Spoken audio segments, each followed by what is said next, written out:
Hello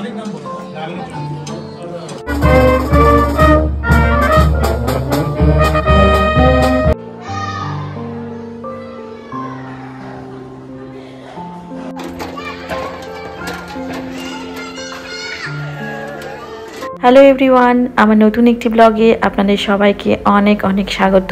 আশা করি সবাই খুব ভালো আছেন, সুস্থ আছেন। আর সবাইকে জানাই শারদীয় শুভেচ্ছা। সবাই খুব খুব আনন্দ করুন। আর আমরা এখন যাচ্ছি কৃবির স্কুলে। কৃবির স্কুলে যাওয়ার প্রথম কটা দিন আমাকেও থাকতে হয়েছিল। তো যাওয়ার সময় তো মাম্মা যেহেতু ছিল সাথে, তাই জন্য তো খুবই খুশি ছিল। কিন্তু মাঝে মাঝে আমি যখন আড়াল হয়ে যাচ্ছিলাম তখন কান্নাকাটি করছিল। তো মোটামুটি একটু সেটেল হয়েই গিয়েছিল। আর শুক্রবার দিন ছিল আমার স্কুলে থাকার লাস্ট দিন। তো ভাবলাম আপনাদের সঙ্গেও শেয়ার করি এখানকার স্কুলে বাচ্চাদের কি কি করানো হয়। প্রথমেই আমরা চলে গিয়েছিলাম কৃবির ক্লাসে। কৃবির ক্লাসের নাম লুনা, মানে চাঁদ। সেই জন্য চাঁদকে নৌকার আকারে প্রত্যেক বাচ্চার নাম লিখে সাজানো রয়েছে। পড়াশোনার একদমই প্রেশার নেই, শুধু খেলার ছলে ওদেরকে যেটা শেখানো হয়। বিভিন্ন ধরনের খেলাধুলো রয়েছে যাতে বাচ্চারা সকাল থেকে এসে এখানে নিজের বাড়ির মতো ভেবে সবকিছুতেই আনন্দ করতে পারে। এখানে টিচার যেহেতু ওরা গাড়ি পছন্দ করে সেজন্য একটা স্লাইড বানিয়ে দিচ্ছে যাতে গাড়িগুলো নিচে চলে যায়। এর টাইমিং ছিল 9:15 থেকে 3:45 অবধি। কিন্তু যেহেতু এরা নতুন তাই জন্য 10:30 থেকে 3:30 অবধি টাইমিংটি ছিল। আমার মতো অনেক পেরেন্টসরাই যখন একটু আড়াল হয়ে যাচ্ছিল তাদের বাচ্চাদের কাছ থেকে, তো অমনি কান্না শুরু করে দিয়েছিল। কিন্তু এখানকার টিচারেরা এত ভালো, বাচ্চাদের সঙ্গে একদম বাচ্চাদের মতো মিশে যায়। কেউ যখন একদম কান্না থামায় না, ইনারা তো কোলে নিয়েই বসে থাকেন। আর জানেন তো, কোলে নিয়েই কাজকর্ম করেন। বেশ ভালো লাগলো আমার এই জিনিসটি দেখে। স্কুলের মধ্যেই এত অ্যাক্টিভিটি রয়েছে যে যখন বাচ্চারা কাঁদছে একটি অ্যাক্টিভিটি থেকে অন্য অ্যাক্টিভিটিতে এরা নিয়ে যাচ্ছে। সব খেলনাগুলো এতই মজার যে এরা কিছুক্ষণের জন্য আমাদেরকে ভুলেও যাচ্ছে। এখানে বাচ্চাদেরকে প্রথমেই পুঁথিগত বিদ্যা শেখানো হয় না, প্রথমে এদেরকে অনেক নিয়ম কানুন শেখানো হয়। কিভাবে মিশতে হয় সবার সাথে, কিভাবে শেয়ার করতে হয় সবকিছুই, কিভাবে খেলতে হয় সবার সাথে মিশে, কিভাবে নিজের হাতে তুলে খেতে হয়, কিভাবে নিজের জুতো পরতে হয়, কিভাবে নিজের জ্যাকেট খুলতে হয়, নিজের কাপড়ে নিজেকে কিভাবে জ্যাকেটগুলো রেখে আসতে হয়, আবার নিজের জুতো পরতে হয়। এগুলি প্রথম শেখানো হয়ে থাকে। ক্রিবের থেকে যারা একটু বড় এই ক্লাসে রয়েছে তারা কিন্তু নিজের বেসিক কাজগুলো নিজেরাই করছে, যেমন জুতো পরা, নিজের হাতে খাওয়া, গার্ডেনে যাওয়ার জন্য নিজের জুতো চেঞ্জ করা, জামা কাপড় ভিজে গেলে চেঞ্জ করা। বেশ ভালো, তাই না?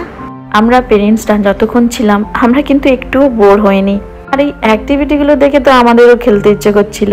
আর আমরাও এই কদিন বাচ্চাদের সঙ্গে প্রচুর আনন্দ করেছি।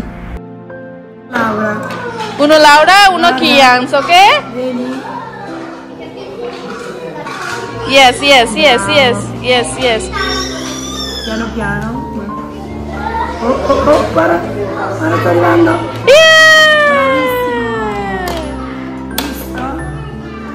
Very nice. আরেকটি জিনিস বেশ ভালো লাগলো যে বাচ্চাদের খেলা হয়ে গেলে বাচ্চাদেরকে দিয়েই ওই খেলনাগুলি তুলে রাখা হয়। আর এটি আমার কাছে খুবই একটি ভালো শিক্ষা, তাই নিজের জিনিস নিজে গুছিয়ে রাখতে পারবে। আর এখানে একটি ফাইল পেরেন্টসদেরকে দেখানো হয়েছিল।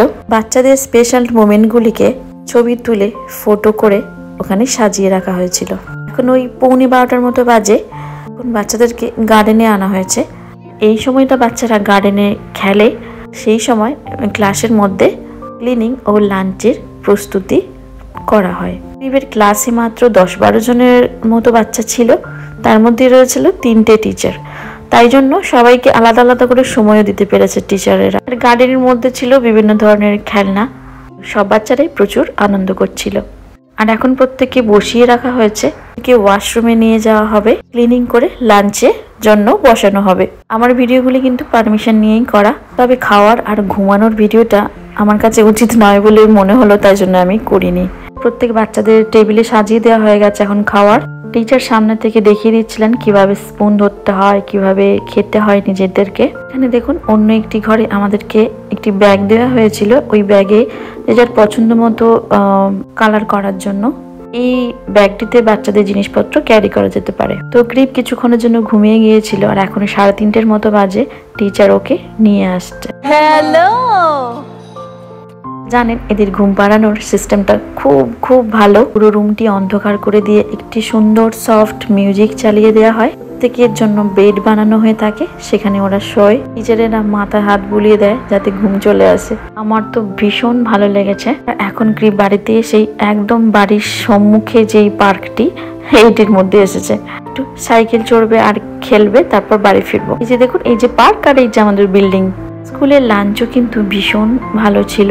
এখানকার স্কুলে দিয়ে আমার মনে হয়েছে মা বাবারা কিন্তু নিশ্চিন্তে থাকতে পারে। এখন বাজে সন্ধে 7:30টার মতো। আমরা বেরিয়েছি একটি সাউথ ইন্ডিয়ান রেস্টুরেন্টে খেতে যাওয়ার জন্য। বাড়ি থেকে বাসেই যাওয়া যায়। কলকাতায় এই সময় তো অনেক পুজো খাওয়া দাওয়া চলছে, তো এখানে তো সেরকম কোনো ব্যাপার নেই। পুজো এখানেও হবে, তবে 1-2 দিন যাবো, সেটা ছুটির দিনে। এই বন্ধু বান্ধবের সঙ্গে খাওয়া দাওয়াটাই আমাদের আনন্দের মধ্যেই পড়ে। তো আমরা ওই রেস্টুরেন্টে যাওয়ার জন্য বাসে উঠে পড়েছি। আমাদের আরেক বন্ধুরাও আসছে। আমরা এখন রেস্টুরেন্টে ওদের জন্য অপেক্ষা করছি। আর রেস্টুরেন্টের সাজগোজ দেখে পুরো দক্ষিণ ভারতের কথা মনে পড়ে যাবে। খুব সুন্দরভাবেই সাজানো রয়েছে। আমরা আগেও একদিন এসেছিলাম এখানে। মিলানে সেভাবে ইন্ডিয়ান রেস্টুরেন্টের দেখা আমি পাইনি, তবে তার মধ্যে এটি আমার কাছে অনেক ভালো বলে মনে হয়েছে। ওকে।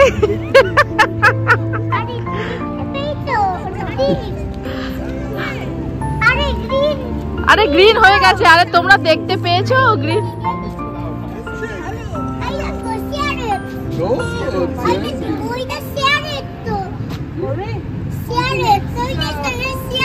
ক্রিপের জন্য এটা সারপ্রাইজ ছিল। ও জানতোই না যে কাকিমা সহ আমার আর বন্ধুরাও আসবে। তো দেখেই এক্সাইটেড হয়ে গেছে খুব। আসলে এখন ও সবাইয়ের সঙ্গে খুব মিশতে চায়, কথা বলতে চায়। ওর একা একা বাড়িতে ভালো লাগে না। যেহেতু ও কাকিমাকে পেয়ে গেছে, তাই জন্য কাকিমার সঙ্গেই বক বক করতে থাকবে। এবার চলুন আমরা নিচে যাই। আমাদের আগে থেকে টেবিল বুক করা ছিল, তো এখানে প্রত্যেকের সঙ্গে আমাদের পরিচয় হয়ে গেছিল ভালোভাবেই। এখানে 2 বাচ্চা মেয়ে পার্ট টাইম জব করে, ওরাও ক্রিপের সঙ্গে খুব বক বক করতে থাকে।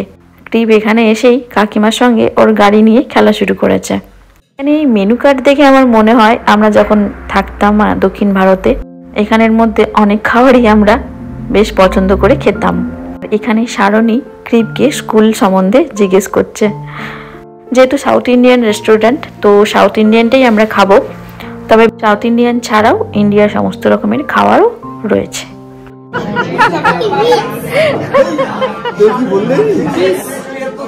আমরা অর্ডার করেছিলাম ইডলি সাম্বার, মেদু বড়া, চিকেন 65 আর লস্যি। এগুলো ভীষণ ভালো খেতে ছিল। আর মেন কোর্সে আমরা নিয়েছিলাম আমি ছাড়া প্রত্যেকেই ধোসা, উত্তাপম। আমি নিয়েছিলাম মালাবার পরাঠা, যেটা সাউথ ইন্ডিয়ায় থাকাকালীন আমি প্রচুর খেতাম। সঙ্গে একটা কড়াই চিকেন নিয়েছিলাম।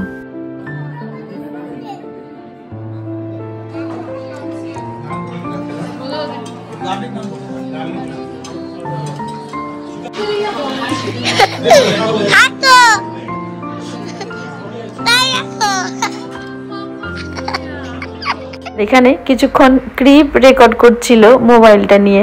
যাই হোক, আমাদের খাওয়া দাওয়া শেষ আর আমরা এখন সবাই বাড়ির দিকে রওনা দেব। আমি যে বলেছিলাম এখানে 2 বাচ্চা মেয়ে কাজ করে, তো ওরা মাঝে মাঝে ক্রিপের সঙ্গে এসে খেলে যাচ্ছিল।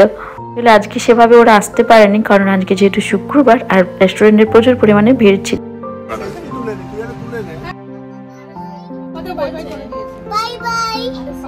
আর আমরা এখন হেঁটে হেঁটে বাড়ি যাচ্ছিলাম। তো যেতে যেতে দেখলাম চার্চের সামনে একটা বিশাল বড় মিউজিক ব্যান্ড চলছে।